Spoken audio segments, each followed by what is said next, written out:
I could do, and I talk about it in my book, um, was to show up and to say, while I'm sitting here broken, there's a piece of me that's still alive. It's just the best I can do to tap into her is to wear these hot pink shoes. And that's what I did.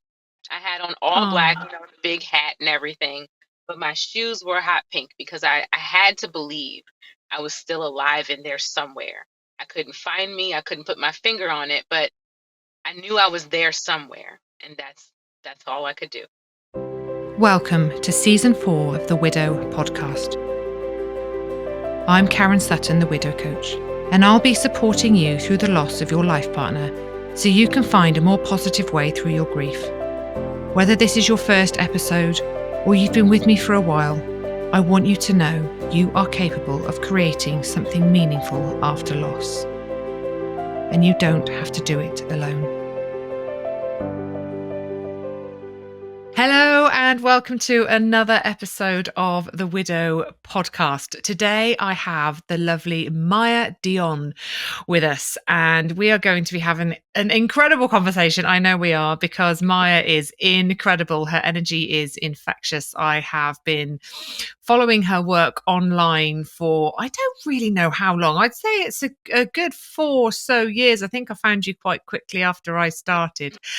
And I've always quite admired you. And I thought, do you know what? Why do I keep admiring this woman from afar? Let's reach out, let's connect, let's get in touch. So Maya is a widow herself. She is a widow coach. She is known as the Bounce Back Widow, which I think is what really caught my eye when I first found you, because I was looking for people that were going to help me live again, to find life again. And obviously I was doing what I was doing, but I just loved that whole energy. So you're a widow coach, a strategic empowerment coach, a 6 times best-selling author, and all-round awesome human being. So welcome, Maya. Thank you so much for being with us. Thank you. Thank you so much for having me. I love that you said you were following me because I've been following you. Yes, you're like the Karen Sutton, and like it's amazing. It's amazing to be here. Thank you for having It's so funny, isn't it? How we're all kind of watching each other from afar, me. admiring what people are doing, and actually, like, let's connect, let's connect. So obviously, we have already connected. We've had a lovely conversation before. We got together here on the podcast, and you have very wonderfully agreed to come in as well and support me in my program Finding Hope in Widowhood, which I'm super excited about, because again, your energy in your work is brilliant, and I can't wait for my community to benefit more from you. But let's go back, shall we, Maya? Let's start with your journey and how you entered the world of widowhood, and kind of, yeah, what happened to you, Maya? What's your story? Well, my story started in 2009. I was, a very typically, I guess, typical young widow or young mom and a young wife. I had gotten married to my husband in 2003. So we were college sweethearts. We couldn't even wait for me to get out of college before we got married. And so the year that I graduated was the same year that we got married, same year that we had our son. Like we were like, boom, boom, boom, let's get it all out of the way. So I came into the world of adulthood as somebody's wife and somebody's mom. Right. And so not long later, though, in 2009, it was Easter Sunday. And, it was funny because we had actually had an argument that day. And, I didn't want to go out to the country where his family was having an Easter picnic. And I just wanted to stay in bed. I just wanted to stay, just had this feeling I wanted to stay with him. And he was like, no, no, we did Easter with your family last year. So we'll do it with this family this year. And I'm like, all right, fine. So we go, and we have a good time and we do the things, and the argument is kind of like over a bit, but he's like super nice to me the whole time. Like, he's like we actually dance. like an old-fashioned couple because there's music on or whatever, and we have a really great. Um, and I'm going in with the baby because at the time my youngest is about 18 months old, and my oldest is 7. So my oldest is out him doing the Easter egg hunt and doing the things with other little kids, and I'm in the house with the baby. And my son comes running in, my oldest comes running in and goes, "Mom, Dad fell and he's gonna die." And I'm like, "What are you saying to me, small person?" It's not like computing to me what's happening. And so I go out there, and he's actually on the ground, and he had actually fallen. He tripped running backwards in a relay race, and he had there was some random asphalt there on this big lawn. There's random asphalt in the lawn, and of course he finds it. He tripped, hit his head on the asphalt, and in 30 minutes he was gone, just gone. All the scary things happen that you see on like the TV shows where, they roll their eyes back and foam at the mouth and have the seizure. And it was just, I lost it. I completely like shut down and couldn't. I tried to, when the ambulance finally came, which was way too late. And if I had had my cognitive resources with me, at the time, I probably would have sued them. But, we were out in the country in the sticks. They got lost coming there. So it was about, he had been, I felt he was gone from this earth about maybe 20 minutes before they even showed up. So they show up, load him in, and I try to get into the ambulance, and I can't even do that. I pass out.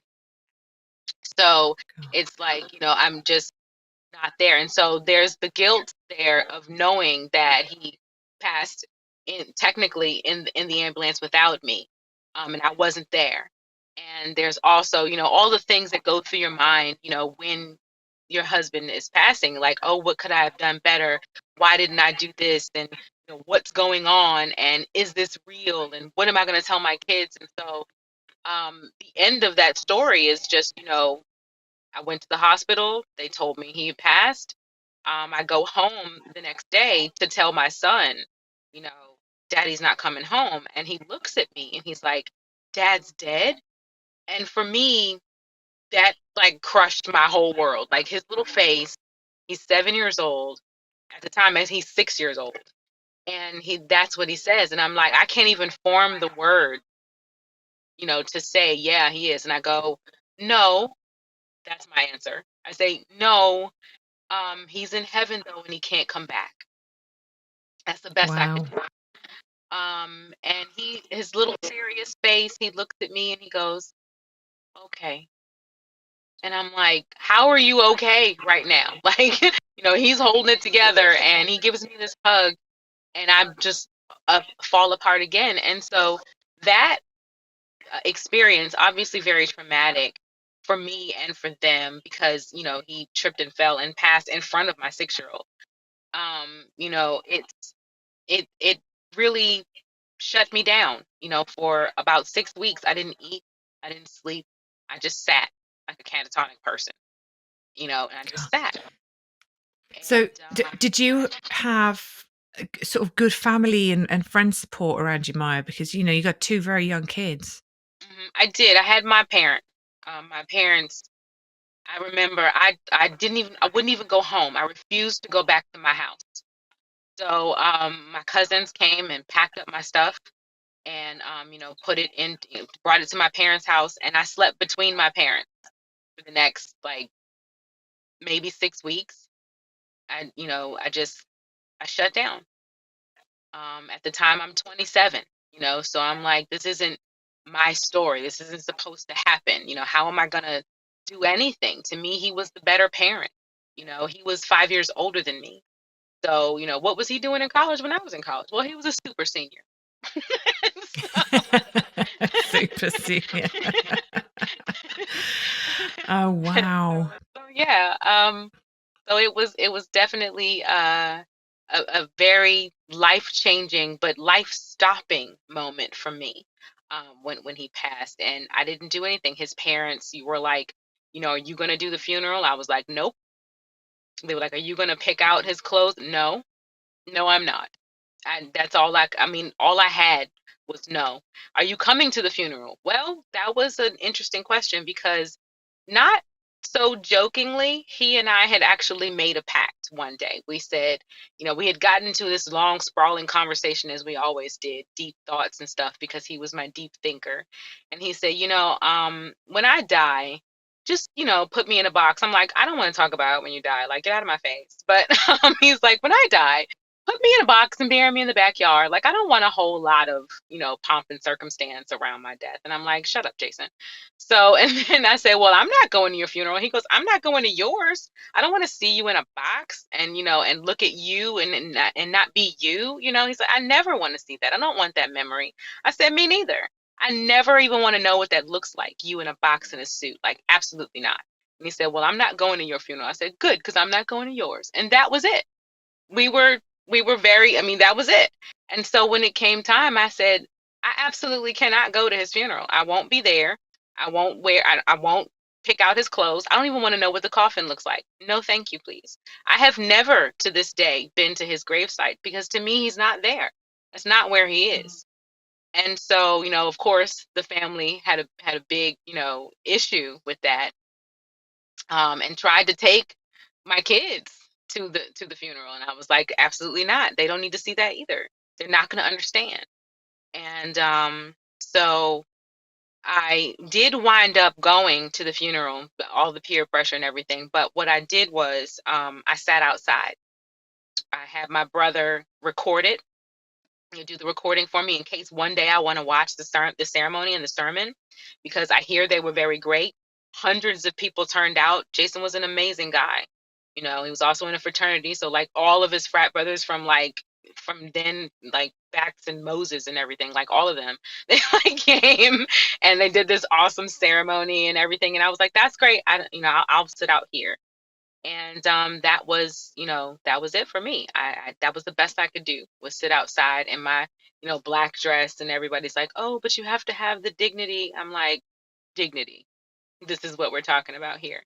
And the best I could do, and I talk about it in my book, um, was to show up and to say, while I'm sitting here broken, there's a piece of me that's still alive. It's just, the best I can do to tap into her is to wear these hot pink shoes. And that's what I did. I had on all black, Oh. the big hat and everything, but my shoes were hot pink because I had to believe I was still alive in there somewhere. I couldn't find me. I couldn't put my finger on it, but I knew I was there somewhere, and that's all I could do. So Did you ever watch the recording? one day I did. Maybe it was about, I think on the 10 year, maybe about 9 years. It took me 9 years to watch the video, and thankfully, my brother knows me. He went and sat in the highest rafter, the furthest away with his camera so that I wouldn't be able to actually see him in a coffin. Like, it's an open casket, but you can't really see anything. You can just enjoy the sermon and hear the songs and all the things, but you can't. And I'm like, thank you. My little brother looked And out does for that me. did that always feel like it was the right decision for you? So afterwards, was there at any point you questioned yourself and thought, "Oh, I wish I'd gone"? No, not at all. I have no desire for that memory. No desire to know what that looks like, because I have, one of those people with a very vivid imagination and, like, photographic memory, eidetic, they call it, and I don't want that. It would haunt me forever. No, thank you.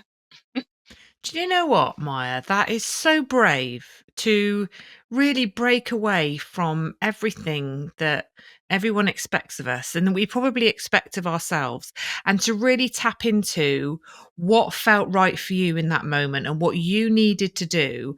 And that was to sit outside. Did somebody sit with you? Were you on your own? Yes, I did. I don't remember who, but I believe it was a coworker of mine. Shannon, I think she sat with me. Um, Wow. yeah, but yeah, And could you hear what the service from the inside? I could vaguely hear it. I could hear, especially my god brother. He's a loud preacher. And so I could hear him, and I could hear the music.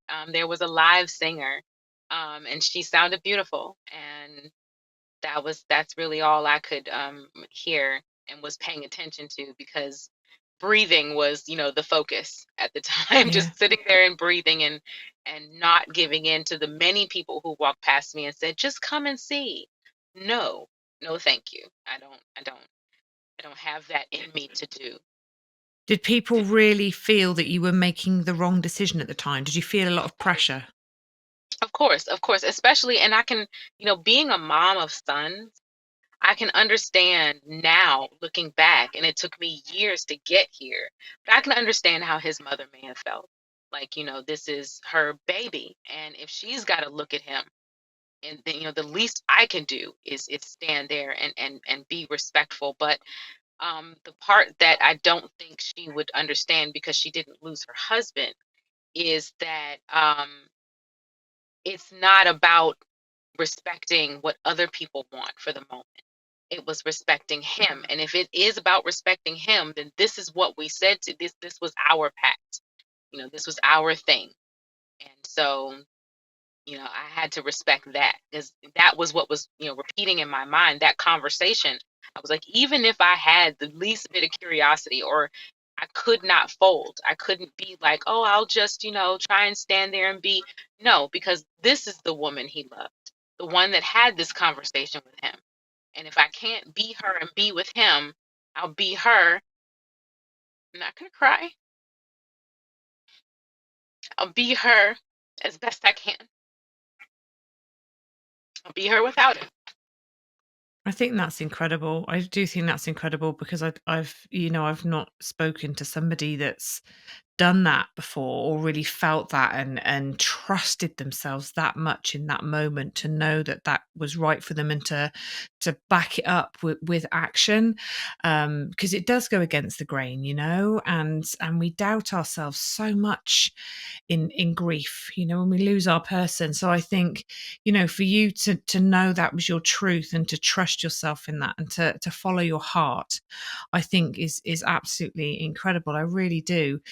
With you said you shut down and you disconnected and you moved in with your parents, but you kind of alluded there that at Jason's funeral there was a little something. There was a little something that represented you, the bright pink shoes, and as I talk to you now, you've got a bright pink jacket on. You look fantastic. And there is this vibrancy about you, from what I've seen of you online and having spoken to you before. Um, when did you connect with that again? What was it that allowed you to see that and hold on to it and use it, I suppose, as maybe something to pull you through? Mm. At the moment, I don't think I could put my finger on it. I think I have always struggled, before, um, in my marriage, and before he passed, as a people pleaser. I was always, doing what I felt like was not going against the grain, and being the Catholic kid, the perfect cheerleader, the all of the stereotypes. I'd always fit into them, but I always had like a pop color. That was always my allowance, my little bit of gotta show up as me. And so whenever, you would see me doing any of the things, there was always a little something different about me. Maybe I'd had, I'm cheering in yellow shoestrings and everybody else is supposed to be wearing white. Or, I'm in ROTC, so I was Navy in the ROTC. And that, don't ask me what it stands for. It's like military training for high school kids. But I was going to but ask. right. It's a program like, any other extracurricular program for high school kids, and where you basically get to practice being in, the military, because you're going to go. Because my intention was to go to the military, and so my uniform, you'd have to all be uniform, but like, I'd put on earrings or something like like green earrings now. Like, why are you wearing green earrings? Because I'm weird, and it's okay to be a little bit Colorful. You're weird. colorful. And so that I think was my signature because I was so frustrated with the idea of even getting dressed up to go to his funeral. I was dragged to the mall to go and get a dress and a big fancy hat, and I'm like, this is so not me. I don't want to. But something happened, and I put this in my book too. Something happened at the store that kind of made me like give in, and it was I had gone to the store. We pick out the dress and the hat, and I get to the counter, and I don't have my wallet. I have his. Who knows why? I'm there with my friends, not my parents, so like none of them can afford the stuff that I'm getting. And I don't know why I have his wallet. It's been at least a week. So all of his cards are turned off. Nothing's gonna work. And the sales clerk just goes, just try it. Try because he's like boo-hooing with me, listening to my story, like, well, just try it and see if it works. And his card worked, Wow. and I was able to buy the dress and the hat. And it's the second dress he bought me. And I guess the first it's funny because the first thing he ever bought me was a dress because he asked me to participate in a fashion show at the last minute when we were in college. And I'm like, I don't know you. Why would I do that? And he's like, well, we just need one more girl. We need for this scene. And I'm just like, okay, whatever. I barely know this guy. It's fine. I'll just do it. And so I have nothing to wear. And he takes me to Sears. I don't know if they have Sears in the UK, but like No. he takes me to this, it's a department store. He takes me and, gets this expensive glittery dress. And I'm just like, okay. So the first thing he bought me was a dress. And so that was the last thing he ever bought me was a dress. And so this dress I still have it, can't fit it, even if I lost 100 pounds and held my breath. But, but, but it's a beautiful dress. Express very chic and I love it. But yeah, so the last thing he bought me was also a dress. And so I said, you know what? I will wear the stupid dress, but I am going to also put on something that is me. When I got dressed, I hadn't planned it because they are the hottest pink club shoes you ever would see. They do not belong in anybody's church and should have burned when I got there. But while I was getting dressed, I said, you know what? Forget these black shoes. I'm wearing those. If I have to go and I have to wear this mess, I'm wearing those. So yeah, that was my pop color. I love that. I love that. I think that's such a beautiful story, isn't? I mean, wow, the synchronicities in that so tragic and sad, but really quite beautiful as well. So, how did you take those first steps then to rebuilding? I'm assuming you had to go back home at some point and parent by yourself and really really think. I mean, what did you really think about it, or did you just naturally have this desire to want to find a way through it, or was there a particular moment or something that triggered something in you? Um, I quite literally got sick and tired of being sick and tired. Mm, I And hear I you. hate that as a cliche, but it's true. You can't really fix you until you're tired of being, whatever is feeling wrong with you. And at first, I felt like it was, like I think a lot of widows feel, where you just felt broken, like you're not Yeah. working properly, like something's wrong with you. And it's because nobody else around you can understand and can really relate to what you're feeling. Everyone has a different relationship with him, but no one has the relationship that you have. His parents have their relationship, his siblings have their relationship, his kids have their relationship, but no one knows the version of him that you do. And so it feels you almost feel crazy because you're like, I could have made this up and no one would be the wiser. Like Yeah. all the things about him, you feel like, did I make him up? And the feelings that we had and the love that we had, did I just make it up? Because there's no proof of it anywhere. And there's no refuge for you anywhere. You go to church and they tell you, well, lean on God, but they don't really say how. They don't really say exactly how are you Yeah. supposed to come here, Mr. Jesus? Like, how do you lean on God? Yeah. Being raised Catholic, you don't ask why, you don't ask how. You just go to mass and you be a good person.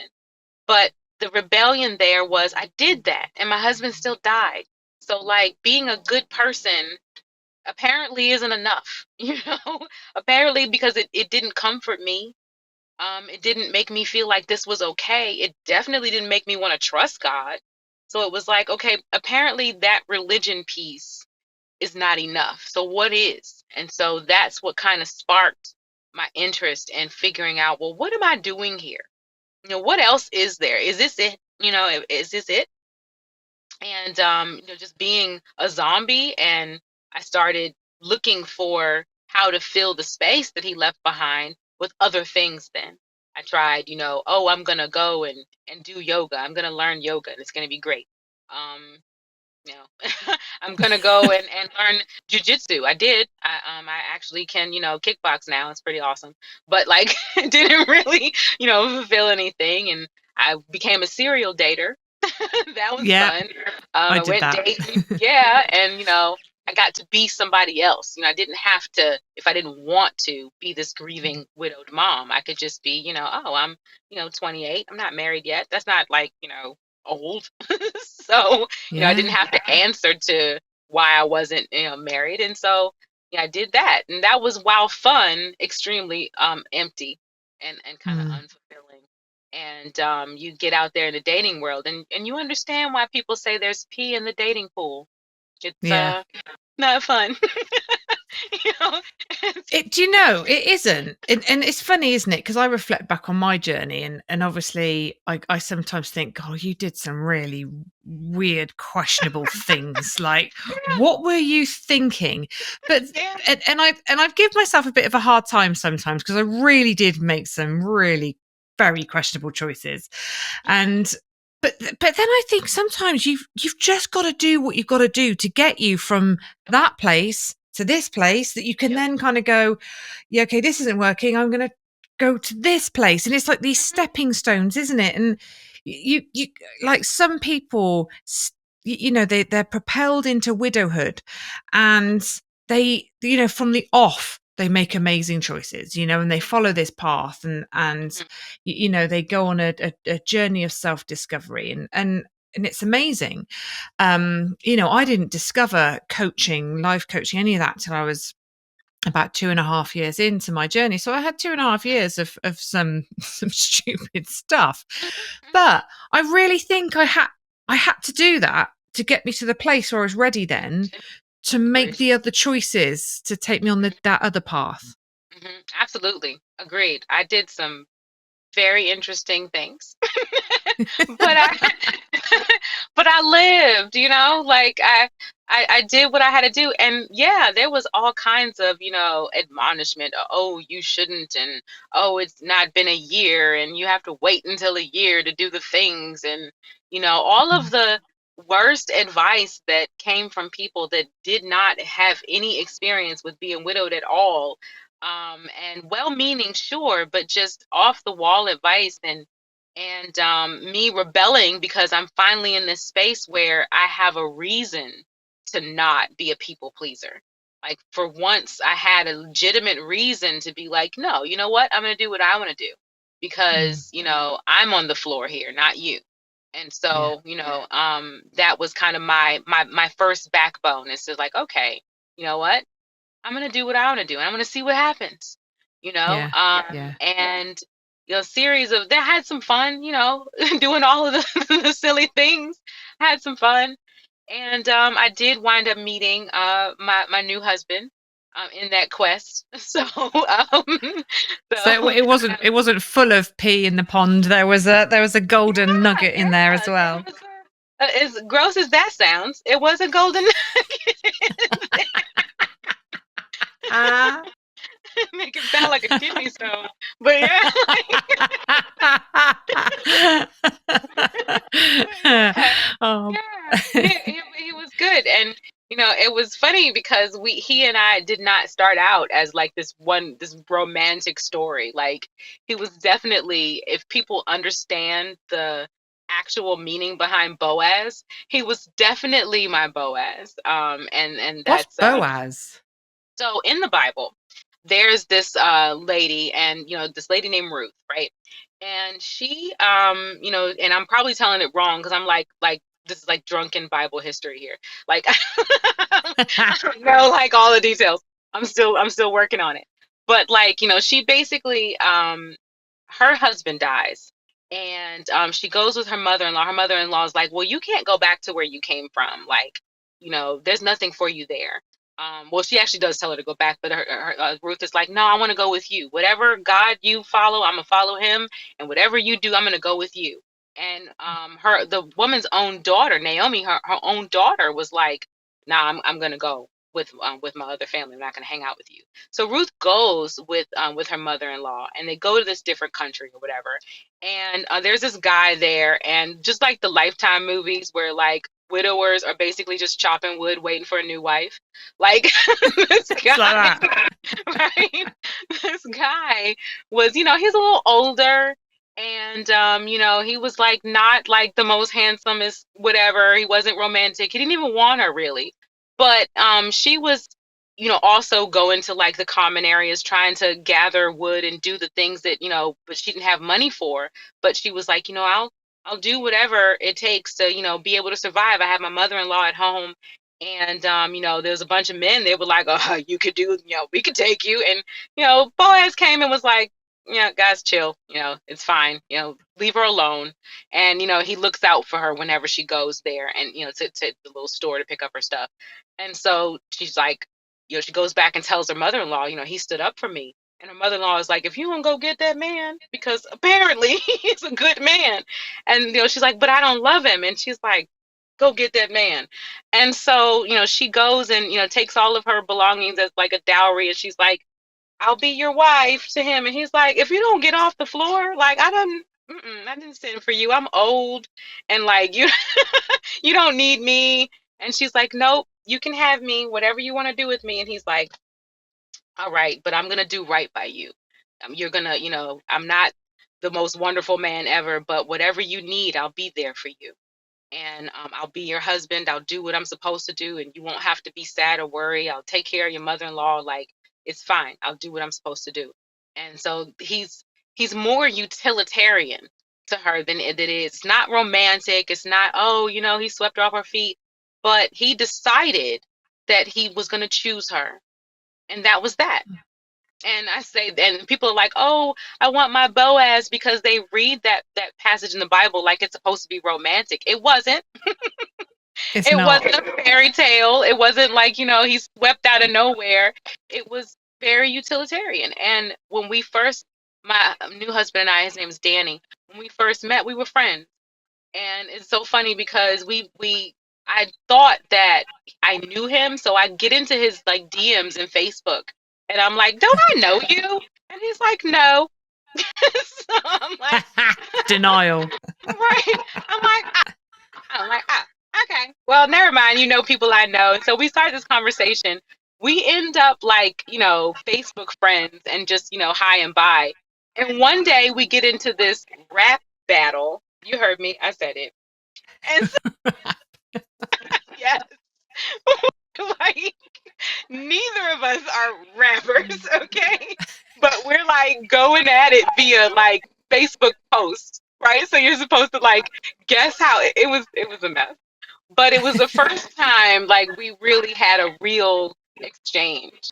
And I was like smitten because I'm like, he is goofy and I need somebody like goofy in my life, So, and I think he felt the same way. So eventually we start talking like on the text, and it turns into these long sprawling conversations. And he's like, well, I wouldn't date a woman like you because you have kids. And I'm like, oh, I wouldn't date a man like you because you don't have kids, and I don't need anybody experimenting on my children. Like we were both like stalking each other. It was like, so I don't care. And so we go out, and immediately when I see him, he's like way more attractive in person. But like we go to the movies. He does all the things I hate. Like he's wearing a cloud of cologne. Like it was lucky that I could liked it because else I would have been like absolutely Breathe. not. Right, I could not breathe. but, but I was like, you lucky I like this cologne. Like he did everything wrong. But at the end of the day, I give him this hug, and I just know he's it. It's him, and I'm like, no. I'm not ready for like marriage or anything, but something in me, I just know. I don't say anything to him. I'm just like, okay. So we carry out this long, drawn out relationship that is really just us being friends and dating at the same time. We're friends with benefits for Yeah. like years and years. And then, we are kind of semi serious and we get pregnant. Wow. And yeah, but and in that, that exchange, I realized, I'm like we talked about, I'm in the throes of doing stupid stuff, like Yeah. I don't want Yeah. to be a baby mama, like I don't want to do those things, and he's like, well, so I'm actually thinking of terminating, and he's like, no, I want to be with you. I've been here for your kids. He's been Boaz this whole time. And I'm like, not I'm in denial. Like I don't think I want, I've gotten used to living without a man in my house. I don't really I can only miss you because you leave, So Yeah. like when you're Yeah. gone, So like I'm Yeah. not really ready for that. And so we were thinking of, we were gonna break up because I wasn't gonna have the baby, and he was upset about that. He wanted to be with me. And then I lost the baby. And so that was like a turning point in our relationship where he was one of those guys that like wasn't going to tell me he was in love with me. He wasn't. He just wasn't. He was just going to keep things the way they were, keep stringing Yeah. me along like I'm his best friend with benefits, and that was going to be that. And he thought that was fine. And I was like, well, I do love him, but I don't know. So we worked on our relationship for a couple years, and then we were actually in it, and so that's when it became a love story. So that whole 6 years before, because yeah, it was like 6 years where we were just That's kind of like in a relationship, but I wasn't telling it, like no one knew. When we announced our daughters, because we did get pregnant again a couple years later. When we announced her, it was like, okay, we're coming out. Want the world to know we're actually together. a And people Diana are Ross like, song. right, right. And people are like, who is this man? And I'm like, yeah, we've actually been together for 6 years. I just learned the hard way not to broadcast who I'm dating, and, not to put my business in the street because, you know, another thing about dating when you're a widow is you would be amazed at how many people have all the opinions and want to sabotage and tell you that you're not ready and tell you what you feel. So yeah, like I learned early on, I'm just gonna keep him in my pocket to myself. You, So you, yeah. you sound like you're really quite intuitive. You sound like you're very in tune with how you feel, what you believe to be right for you, like what the right path is, the right choices are, what feels good, what doesn't feel good. And you know how to follow your instincts, your gut, your intuition, your inner guidance, whatever you want to call it. But it just sounds to me, is that always been like that for you, Maya, or is that something that's developed through this? I never had a license to actually act on the intuition. Before he passed, it was, I had all these feelings and all these intuitions and all these wishes that I could do what I want to do, but I never Mm, felt like I had a license. As the oldest daughter of three kids, I'm the oldest. I have to be the example. I have to stay within these constraints. And I mm, can't ever really do what I want to do, no matter how I feel. So when he passed, it was like a license. Go be you. You know, it was like, the license that people say women get when they go through menopause. When they're like, you know what? yeah, I'm going to stop giving a shit now. yeah, because yeah. like because Enough. I yeah, enough. That was my license right there, my turning point. And all the intuition that I had, I actually felt like I had the freedom to act on it. And every time I acted on it, there was a response that I could like calculate and process and go, okay, well now I want to do this, or I want to keep doing this, or it was like rediscovering myself. This whole time I've been this whole person, and thinking in the throes of grief that, oh, I'm a half a person now without him. And it's like I just finished coaching about that. It's like, you were never half a person. You were half of a union. You were half of a team. But you this whole time have been a whole person, whether you've utilized those pieces or not, and whether or not you've developed those pieces or even know what they are. You've always been this whole person.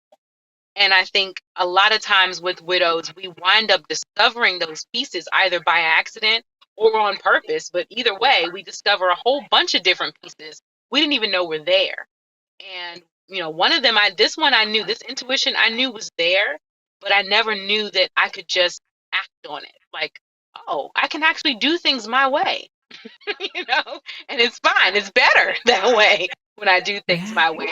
I wound up stumbling across, wanting to know more about that. I wound up doing research about personalities, like trying to just, the light gypsy.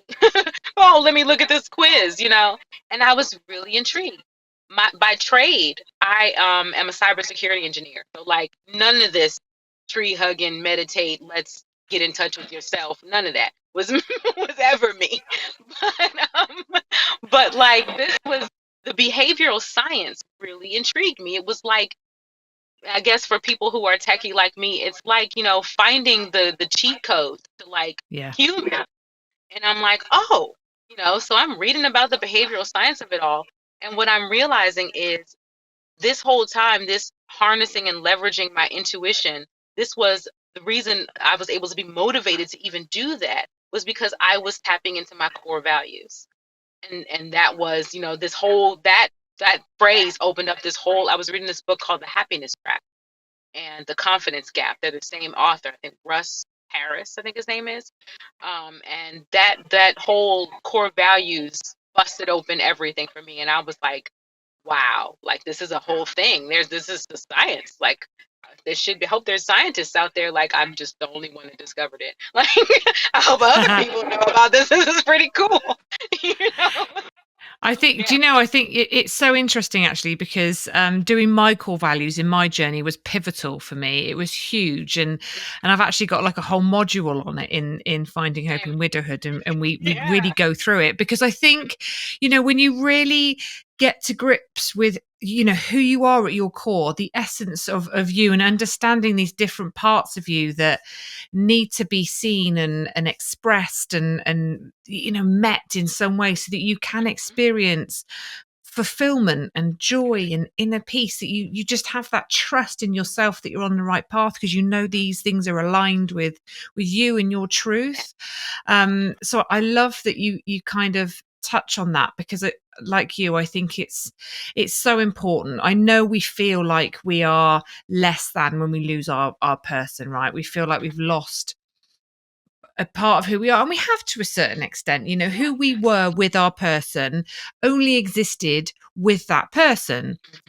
Hmm. And that's kind of just the law of human nature, right? We're Hmm. different versions of ourselves for different people, so that version of us can't exist with anyone else. I don't believe, but there are fundamental parts of us that are us, and there are parts that have been ignited in our relationship, but there are also those parts that have maybe been suppressed or pushed away or just not even discovered yet because you've been so busy in all these other areas.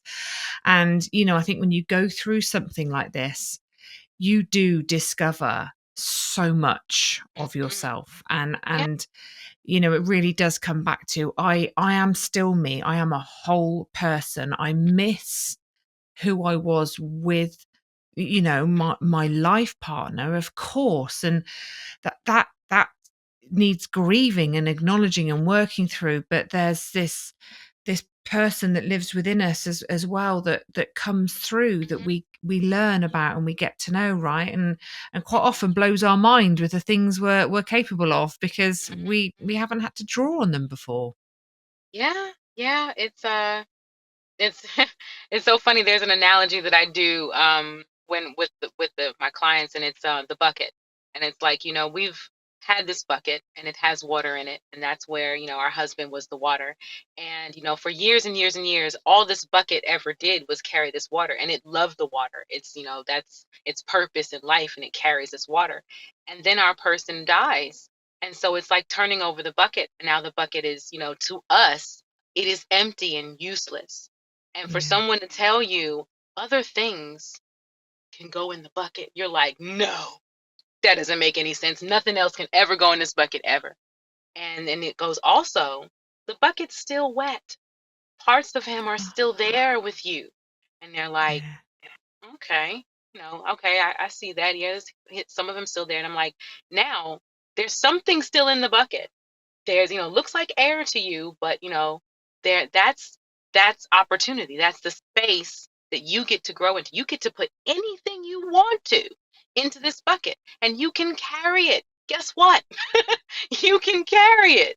And that realization that you can reuse, repurpose, refill, and do whatever you want to with your bucket, it's life changing. It's completely life changing. And that's what it was for me when I realized that, behavioral science behind it all, because I'm a very logical person. Then Mm. I'm kind of like getting into, okay, I'm connecting with who I am, and I'm thinking, my religious part of me is still trying to, like, well, what about me? What do I do with this? And I start thinking about, well, I start exploring other religions and things. I'm like, oh, I'll check out, the Quran, and I'll check out this, and they all basically said the same thing. And it was funny because I thought I was doing something exotic looking at the Torah, and then I found out it was just the Old Testament Bible, and I was like, wow. Love it. so, so yeah, but all of that, there's a lot in there about as far as the Bible goes. Mostly it's about the relationship that God and people and Jesus had, with God and all that. And so I'm like, okay, so maybe that's what I'm missing, as far as the connection with faith. And so the Mm. behavioral science part of it all let me know that there were parts of me that were there on purpose. Parts of me that are unique, like my core values. Like, I could tell you my core values are hopefulness, helpfulness, productivity, and creativity. That's me. But to other people, that would be, it would mean nothing to be productive, or mean nothing to be hopeful or helpful or whatever. But to me, it turns my light on. And that is something that felt supernatural. It felt supernatural to me that I could combine these four things and be like Captain Planet. Like, like, Love it. your powers combined. Like, I can be like, and everyone has this. And I'm like, that's not a coincidence, that Yeah. everyone has their own little soup recipe where they can, be whatever it is that they and attack and tackle and handle and carry and, produce anything that they can dream of if they tap into who they are and do that best. And so that's what kind of brought me full circle, because I was like, okay, I see what you did there, God. Like, I see what you did there. Like, you're the one that gave me this stuff. And if I had not been these things, I would not have processed them or healed in the way that I did. Apparently, someone like me had to go through this. A person that wasn't creative couldn't go through this. Person that wasn't productive, like, didn't have my core values in my specific circumstance, would not have made it. And being able to tap into those things as I heal and move and go forward, I would have never thought that I was supposed to be a life coach. Never in a million years. That's not if someone had told me 20 years ago, oh, you're going to be a life coach and you're going to coach widows, I'd have been like, no, thank you, please. That doesn't sound like what I want to do with my life. Has no appeal. How did that happen? Where, how? so, when I wrote my book, the first one, I was basically just, What was that book?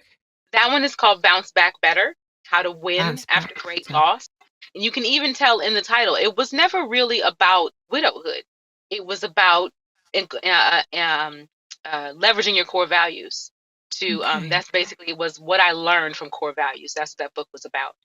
And when I wrote it, so many people that I didn't expect came to me and said, this is awesome. I wish I had you with me to, like, walk through the parts of it, because I definitely wrote it like I'm the son of a, I mean, the son, like I'm the daughter of a teacher, because I am.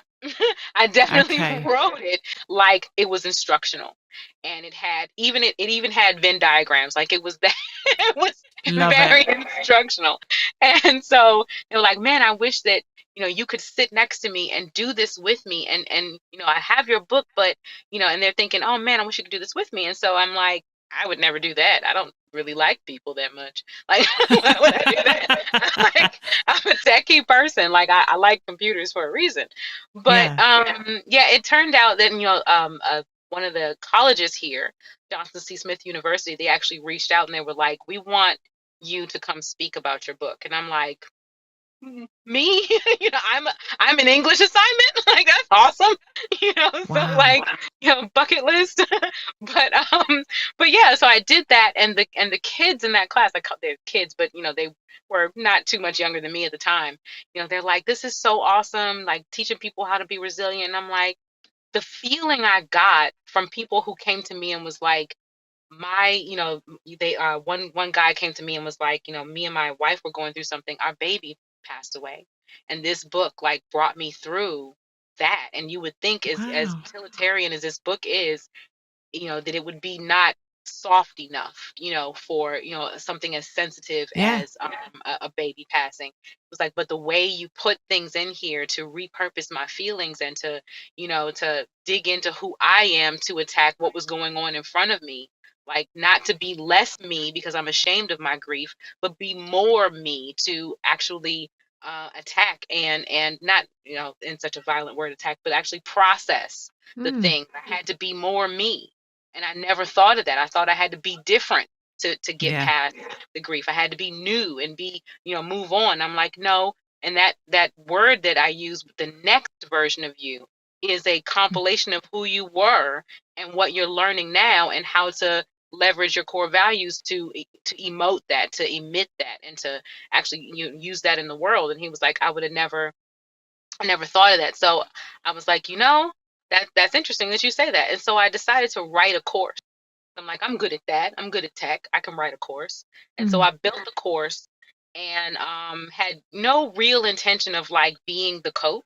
I just kind of built the course, and based it on the book. I said, this is what you want. And the people that came into the course, of course, they needed the human touch. And so I found myself sitting and crying with these women and going through the course with them and loving it. Like, being the introvert that I am, dreading the call. But once I get on the call, it's like being at the gym. You're like all proud of yourself. You're like, oh, look what I did. Yeah. And look how much hope I gave that person, and look how well they're doing, and being so proud of them when they turn corners. And so I decided, you know what? I'm gonna, take some life coaching course. I'm gonna get certified. I'm gonna, see what this is about. And I've loved it ever since. Like it's Have my whole you? life. I quit my cybersecurity career. I do this full time. This is what I do. Because you've written 6 books now, haven't you? So I've written one on my own, and the other 5 are book projects with other widows, where they either came to me with their stories and said, Maya, I can't write, you know? Right. Yeah. And so I I'm feel like, that. okay, I'll either ghost write, or I'll shadow, what I call shadow writing, where they tell me their story and I'm writing it with them. And I do, to not to toot my own horn, but I do have a talent for writing. That's one of my first Yeah. passions, is to write. And so, I'm writing their stories for them and with them, and it turned into, oh well, I'm not a widow, but I've got these 50 women that all want to tell a story about domestic violence or some trauma they went through. And so that was one of the books that I did. And so all of those books have gone bestseller, and I've, either co-written, well, I can't even say either. I've co-written all of them. I And love that. yeah, so when I say that, I'm a 6-time bestseller, I'm carrying them with me, saying, yes, those books are in my name, or some of them are in their names, and you don't even see my name Yes. there. But I love to be asked about them, because I'm like, oh, let me tell you about the Widow Initiative, because that one is an awesome one. Like, that was a widow that wanted to teach ministries how to be a better ministry for widows specifically. And now she has a national program where she's going from church to church, and she's, in demand, where like, structure this ministry so that we're actually helping these widows and not just saying, hey, come on over to the singles ministry or hey, come on over to Yeah. the bereavement ministry where we're all just going to be sad, like actual productiveness and support. So yeah, it's awesome. Oh, that's amazing. What a great thing to do and to give back. That really is incredible. So now obviously this is your full-time work. You are a widow coach. Do you just support widows or do you support people grieving? Nope, just widows. I feel like, um, as I guess many platforms as that would create, I do believe that widowhood deserves its own platform. It deserves its own space. Just like, people that lose their moms or someone who loses a child, like those spaces deserve their own space.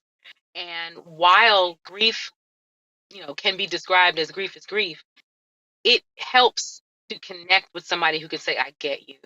It helps to be able to, like, that trust of being able to um, manifest what a person who is trying to help you is describing. You have to trust that they know what they're talking about first. I had a therapist that was just grief. And while she was amazing, she had a whole husband at home and had never gone through what I'm going through. So you can't tell me it's okay. You can't tell me, it's going to be okay if you don't really know for sure. It's like having a doctor that's never done surgery saying, it's going to be great. Like, get away from me, please. And so Yeah. that trust is not there. And I found that over and over again with my clients that they had had therapy and the therapy was okay. They got to understand their why. But when it came to the how part, they did not trust this therapist could tell them the actual how. They could give them, theories and come up with plans that might work, but they had not done it.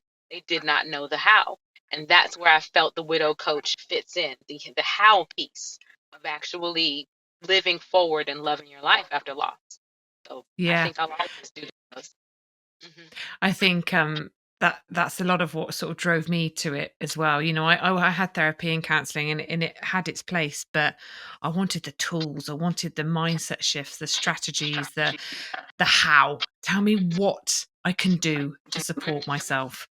And that's what led me to create what I now do. And I think looking at what you do, very similar, but that whole self-love, the life-changing strategies, manifesting, your best life, finding the next you, just the way you word it really kind of speaks to me. It sounds very aligned with how I work as well. And of course, you're coming into the program, but just that desire, that because people, yes, when you lose your life partner, it takes you to such a deep, dark, horrible place. I have never known despair and devastation like it.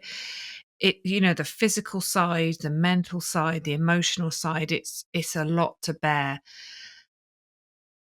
but you Hmm. want to find something to pull you through. You don't want this to be the end of your story. You don't want this to be the rest of your story.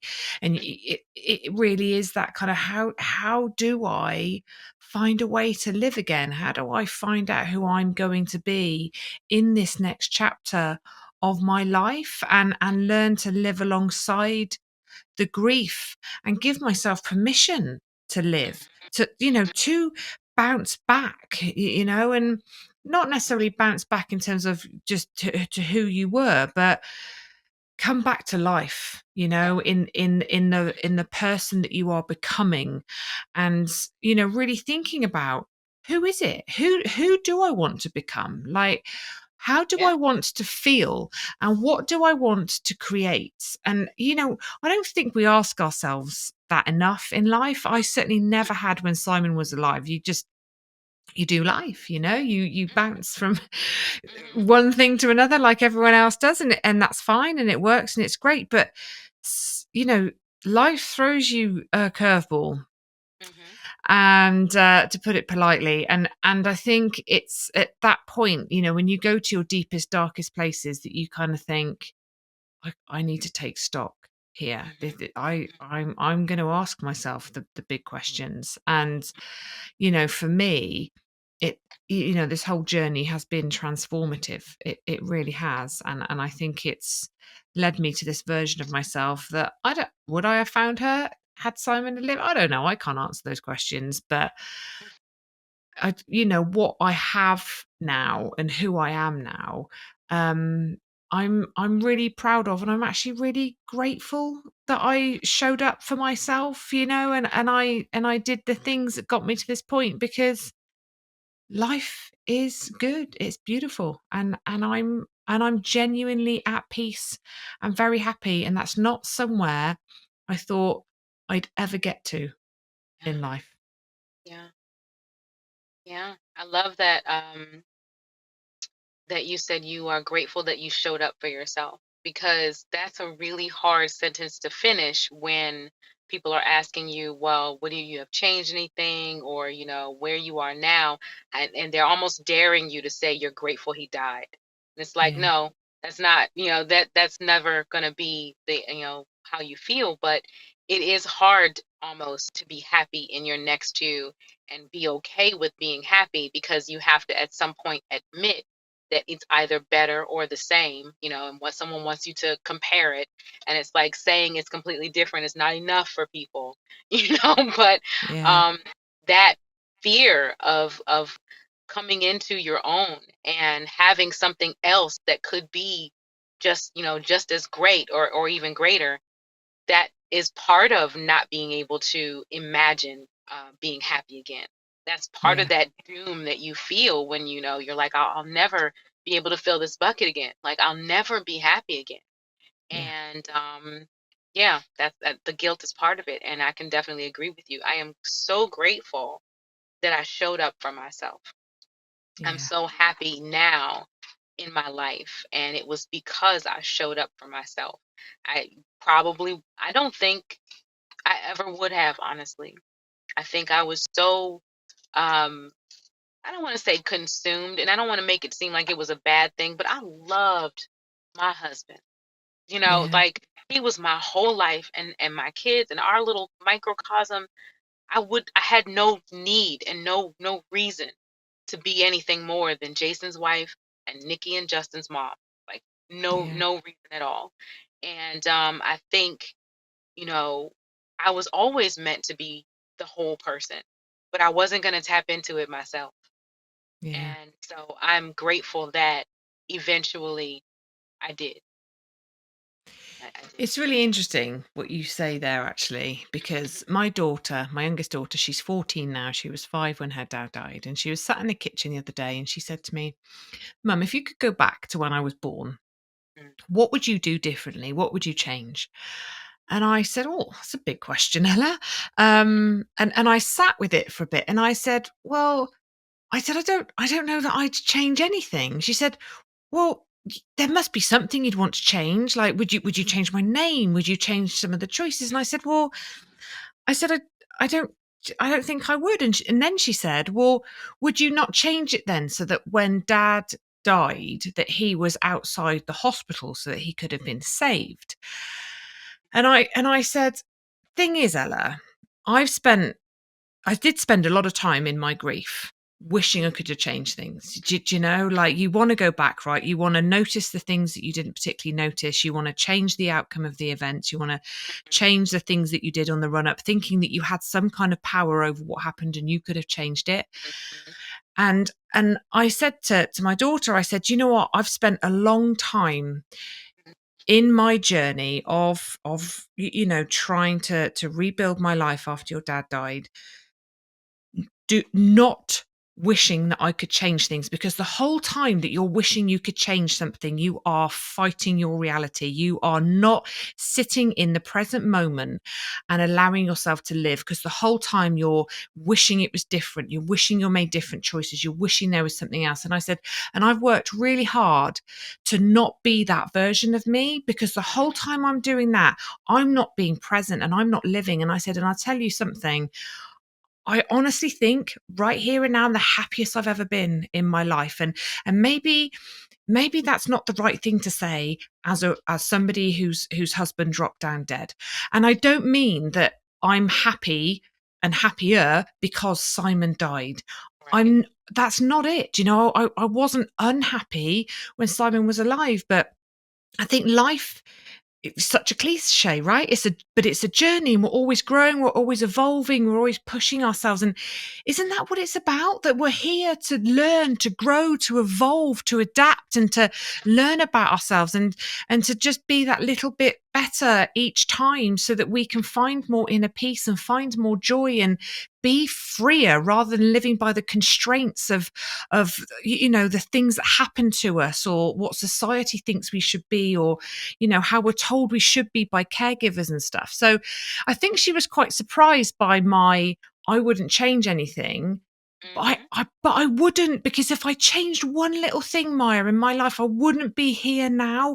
And yes, I've been through some really shitty stuff, but even if I'd gone back and changed things, I would still have gone through some really shitty stuff, right? Because nobody's getting out of here Pretty without much. that. What's out the shitty stuff?